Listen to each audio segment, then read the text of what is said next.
A graça e a paz da parte de Deus, nosso Pai, e de nosso Senhor Jesus Cristo. Eu queria que os irmãos abrissem a Escritura no livro de Efésios, no capítulo 2. Nós hoje leremos a palavra de Deus do verso 1 até o verso 7. Palavras de Paulo, apóstolo, mais ou menos no ano 60 da era cristã, preso em Roma, que escreve à igreja: vocês estavam mortos por causa de sua desobediência e de seus muitos pecados, nos quais costumavam viver, como o resto do mundo, obedecendo ao comandante dos poderes do mundo invisível. Ele é o espírito que opera no coração dos que se recusam a obedecer. Todos nós vivíamos desse modo, seguindo os desejos ardentes e as inclinações de nossa natureza humana. Éramos, por natureza, merecedores da ira como os demais. Mas Deus, que é tão rico em misericórdia e pelo grande amor com que nos amou, embora estivéssemos mortos por conta de nossos pecados, Ele nos deu vida juntamente com Cristo. É pela graça que vocês são salvos. Pois Ele nos ressuscitou com Cristo e nos fez sentar com Ele nos domínios celestiais. Porque agora estamos em Cristo Jesus. Portanto, nas eras futuras, Deus poderá apontar-nos como exemplos da riqueza insuperável de sua graça, revelada na bondade que Ele demonstrou por nós em Cristo Jesus. Vamos orar. Deus, nosso Pai bendito, obrigado pela Tua palavra que perpassa séculos e séculos e chega a nós vívida, límpida, eficaz, capaz de transformar o nosso coração, uma vez que ela é operada pelo Teu Espírito Santo, aquele mesmo que a inspirou. Portanto, infunda em nós a graça de entendermos a Santa Escritura, de modo que nós nos tornemos praticantes e não apenas ouvintes, porque se assim o formos, estamos enganando a nós mesmos. É no nome de Cristo Jesus que nós pedimos todas essas coisas, pois nós carecemos do auxílio do Espírito Santo para tal atividade. Amém. Amém. Meus irmãos, o livro de Efésios é uma carta que Paulo escreve à igreja de Éfeso. Alguns estudiosos defendem que não é uma carta específica à igreja de Éfeso, mas é uma espécie de epístola geral, como, por exemplo, a carta de Tiago, a carta de João, que era uma carta, na verdade, destinada a todas as igrejas da época. Porém, muito possivelmente, Éfeso foi a primeira igreja a receber essa carta, por isso que os destinatários primeiros era a igreja de Éfeso, mas com a intenção de circular essa carta. A gente sabe disso, ou alguns apontamentos para isso estão nas próprias evidências internas do livro. Por exemplo, a carta que Paulo escreve aos Gálatas é para tratar um assunto específico, um problema específico da igreja da Galácia. Paulo, quando escreve, por exemplo, a igreja de Coríntios, existiam alguns problemas específicos que estavam acontecendo na igreja de Coríntios que levou o apóstolo Paulo a se comunicar com eles a fim de retratar essas questões e de acertar todas as coisas e de instruí-los na sã doutrina. Porém, ao que nos parece, o livro de Éfeso, ou a carta à igreja de Éfeso, ele não tem especificamente um problema a ser tratado. Paulo trata de doutrinas genéricas, de doutrinas gerais do cristianismo e dá instruções gerais, o que possivelmente evidencia que essa carta não era apenas para a igreja de Éfeso, mas para toda a igreja antiga. E não apenas, mas há um problema aqui que eu gostaria de denotar nessa carta, que era um problema que atentava contra a unidade da igreja antiga, dos primeiros anos da igreja, que é o seguinte: os gentios, ou as gentes, os povos que não eram judeus, começou a crescer em número dentro da comunidade cristã. Então, uma vez que um grupo de judeus começou a pregar o evangelho de Jesus Cristo, que também era judeu, para todos os povos, muitos povos foram alcançados pelo evangelho de nosso Senhor Jesus Cristo, ultrapassando em muito o número de judeus convertidos.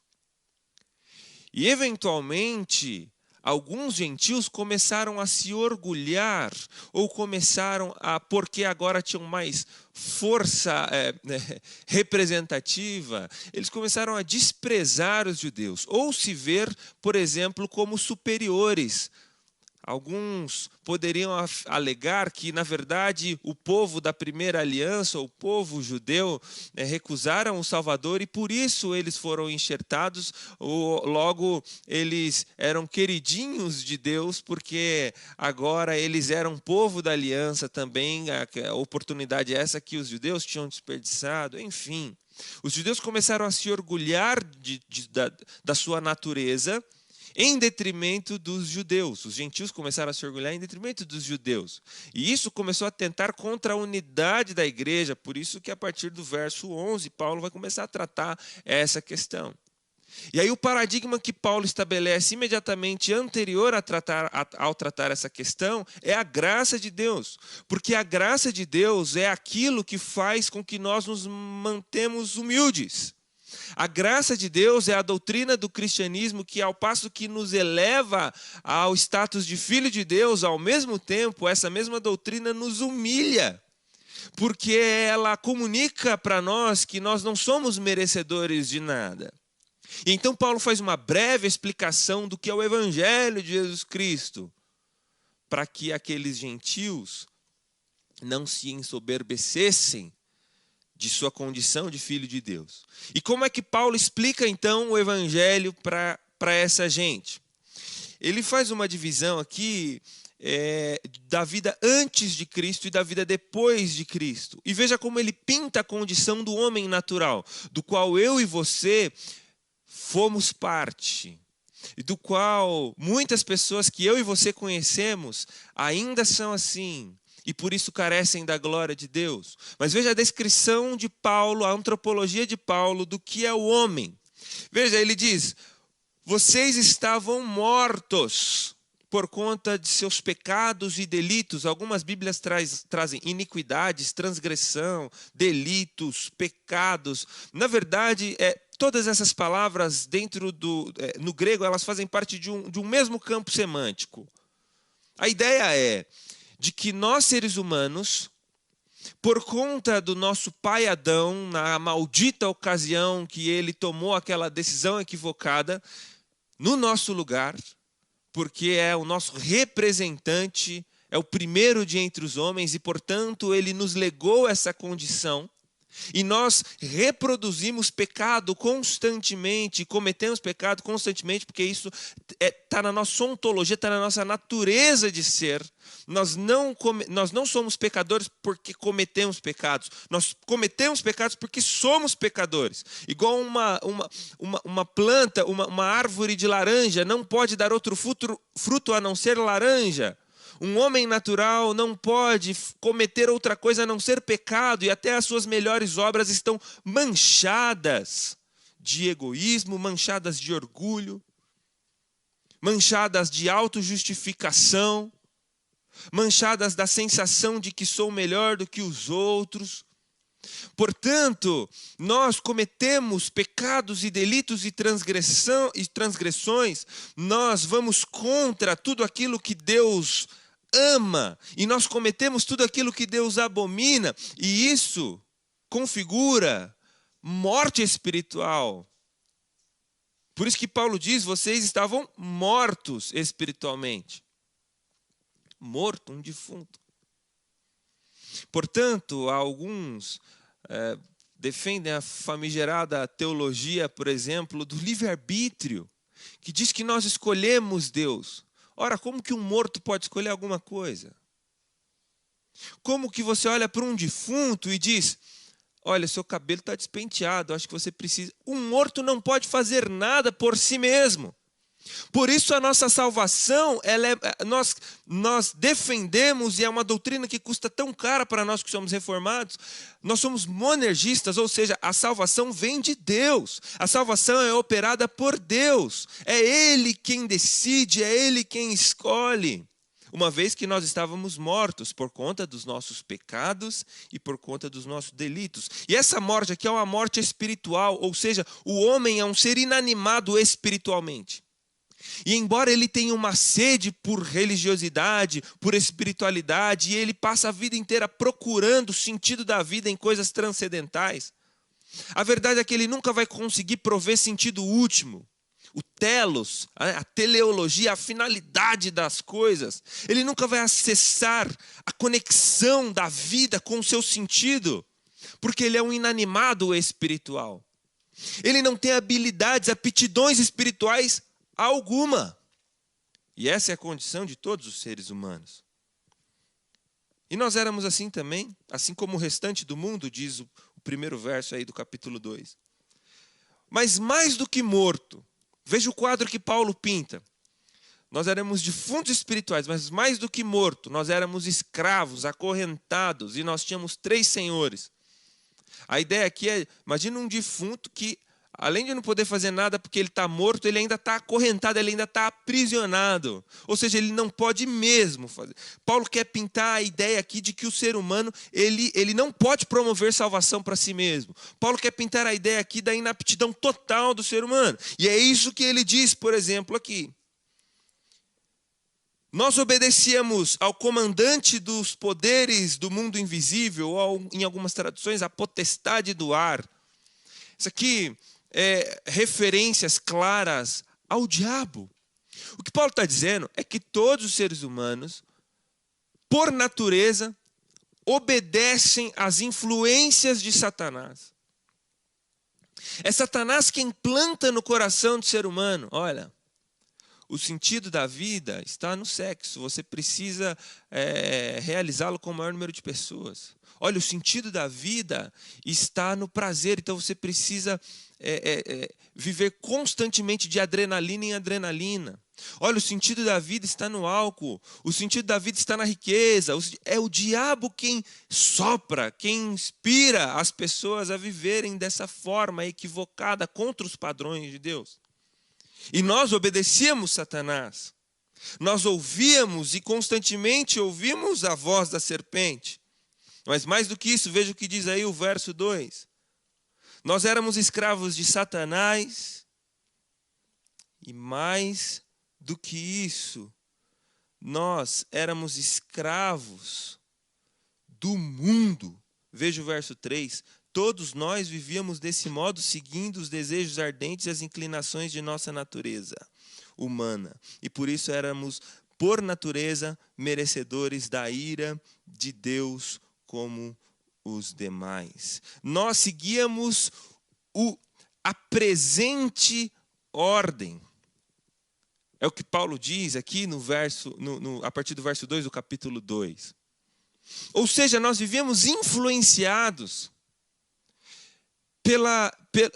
pelo vento que sopra da presente ordem, da sociedade civil organizada como ela é hoje, influenciados por conta desse mundanismo, pelos padrões equivocados e pagãos que as pessoas vivem. E mais do que isso, o apóstolo Paulo diz que nós obedecíamos também às inclinações e os desejos ardentes da nossa natureza humana. Aqui, em outras traduções, da nossa carne. Ou seja, Paulo diz que nós éramos escravos de Satanás, como se já não bastasse, éramos escravos do mundo, vivíamos segundo as filosofias e as novidades do mundo. E em terceiro lugar, nós éramos escravos das nossas próprias inclinações. E eu ouso dizer que o principal inimigo de todos nós, ainda cristãos, é a nossa própria carne. Às vezes a gente gosta de terciarizar a culpa sempre para Satanás, né? Mas tem coisa que eu acho que Satanás não precisa nem prover. É a nossa própria carne, a nossa própria inclinação que nos leva às transgressões. E eu e você sabemos do que nós estamos falando. Tem coisa que você faz ou que você fez que ninguém pode ficar sabendo. Que você não contou nem para sua esposa, nem para o seu esposo, nem para o seu filho. E mais, o texto diz que nós vivemos de acordo com o nosso pensamento. Tem coisa que você pensa, pode ser que você não realize. Mas tem coisa que você pensa que é maldita, que é suja, que é feia, que é um poço fétido de maldade. Lutero dizia que é impossível você impedir que um pássaro sobrevoe sobre a sua cabeça. Mas é possível você impedir que ele faça um ninho na sua cabeça. Então, às vezes, vem pensamentos, vem flashes, coisas malditas na nossa mente. Desejos ardentes que são feios, que são, às vezes, indizíveis. Que as pessoas que estão ao nosso redor não acreditariam mais na nossa legitimidade se nós disséssemos para ela o que nós pensamos. Porque o nosso coração é mau. Veja, então não há salvação para nós. Se nós estávamos mortos, éramos escravos, além de morto, acorrentado por Satanás, pelo mundo e pelas próprias inclinações malvadas do nosso coração. Ora, então é impossível ser salvo. Porque como alguém procura Deus, como alguém provê salvação para si mesmo, se está morto? E além de morto, ainda é escravo. Por isso que Paulo, no verso 4, diz, mas Deus.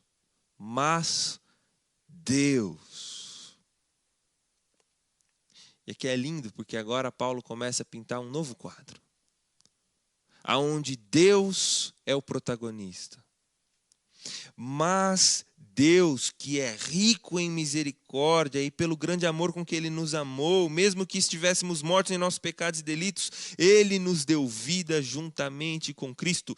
Ele nos deu vida juntamente com Cristo. Não foi nós que conquistamos pelos nossos esforços. Não foi nós que conquistamos porque nós éramos bonzinhos, porque nós éramos bonitinhos, porque Deus gostava mais da gente. Não. Deus nos deu vida. E talvez a gente pergunte assim, mas por quê?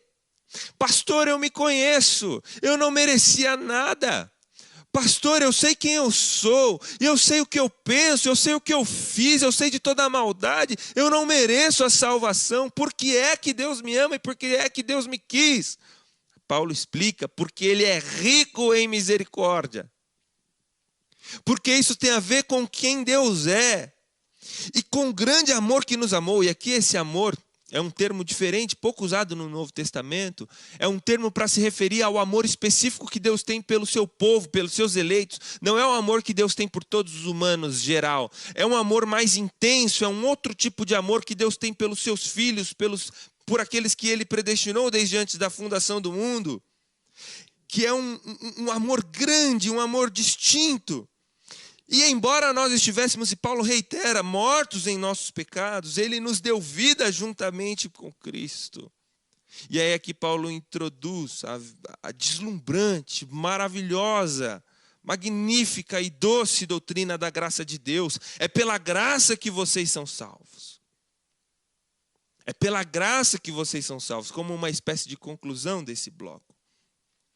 Pois Ele nos ressuscitou com Cristo e nos fez assentar nos domínios celestiais, porque agora estamos em Cristo Jesus. E aqui é muito belo, porque Paulo ele pinta uma situação dupla no início. Ele diz que nós estávamos mortos em nossos pecados e delitos e que nós éramos escravos. Mas pelo fato de que Deus nos salvou, agora Ele vai inverter essa situação. Veja que ele diz, Ele nos vivificou com Cristo. Quando Cristo ressuscitou, na sua ressurreição, nós fomos vivificados. E todos aqueles que creem no nome de Cristo recebem a vida espiritual. Então nós estávamos mortos e agora nós estamos vivos, vivificados em Cristo.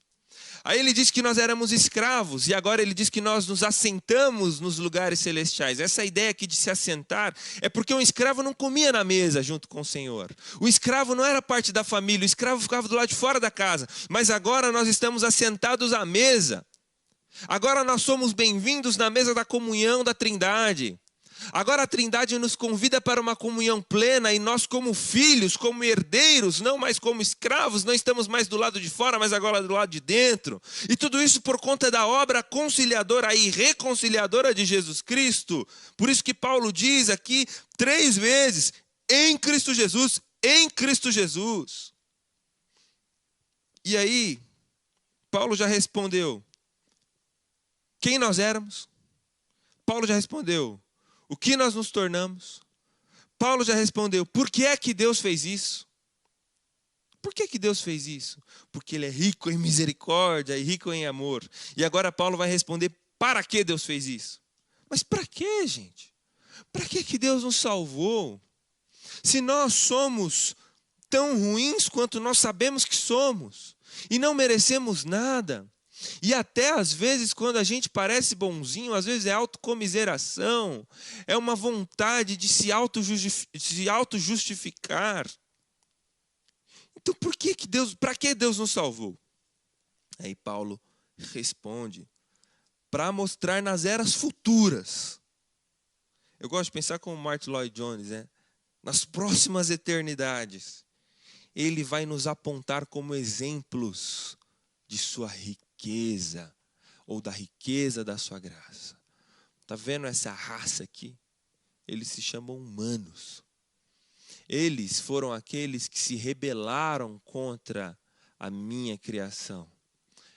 Mas eu os redimi a preço do sangue do meu Filho, do Cordeiro, Jesus Cristo. Por isso que ele diz, revelada na bondade que ele demonstrou por nós, em Cristo.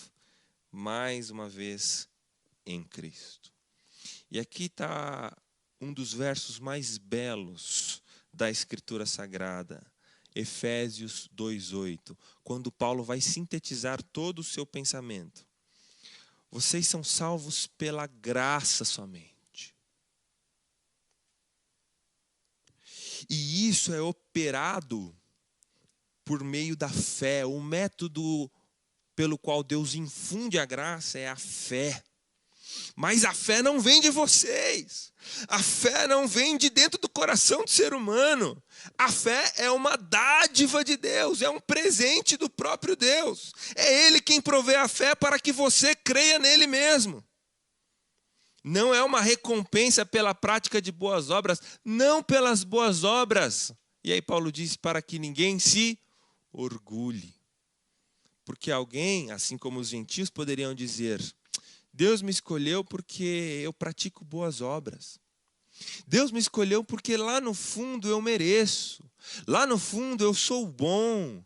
Lá no fundo, olha só quantas coisas que eu já passei na vida. E se for fazer uma balança, eu fui mais bom do que mal. Não. Não é uma recompensa pelas obras que você faz, não pelas obras para que ninguém se glorie. E dentro da tradição reformada, nós lidamos com a soteriologia, ou seja, com a doutrina da salvação,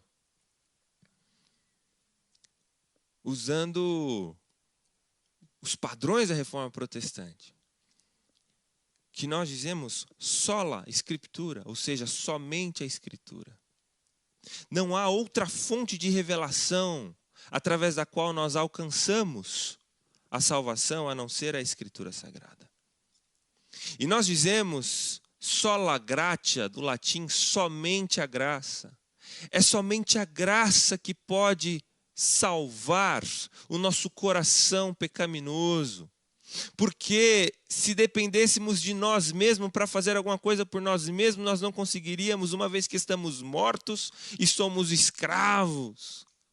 Mas é a graça de Deus que vem em nossa direção. E isso é operado através da fé, sola fide, somente a fé. E você viu quantas vezes Paulo aqui repetiu a expressão em Cristo Jesus, em Cristo Jesus, em Cristo Jesus. Essa é uma das doutrinas mais belas da Escritura, da união mística com Cristo. Nós gozamos de todas essas bênçãos. E nós podemos aproveitar da nossa salvação e de tudo aquilo que Deus fez por nós, porque estamos unidos a Cristo, são os méritos dele, não nosso. E Deus nos trata como amigos e não como inimigos, porque Cristo morreu em nosso lugar.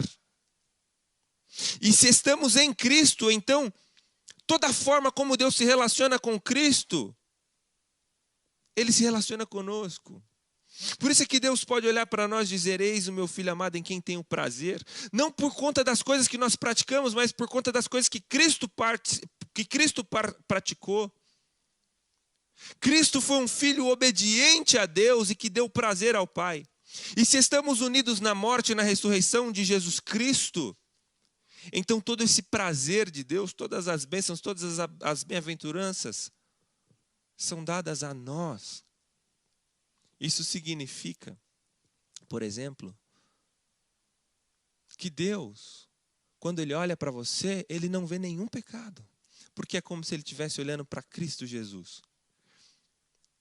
Entre Deus e nós existe um paliativo, Cristo Jesus, que faz com que a ira de Deus não recaia sobre nós.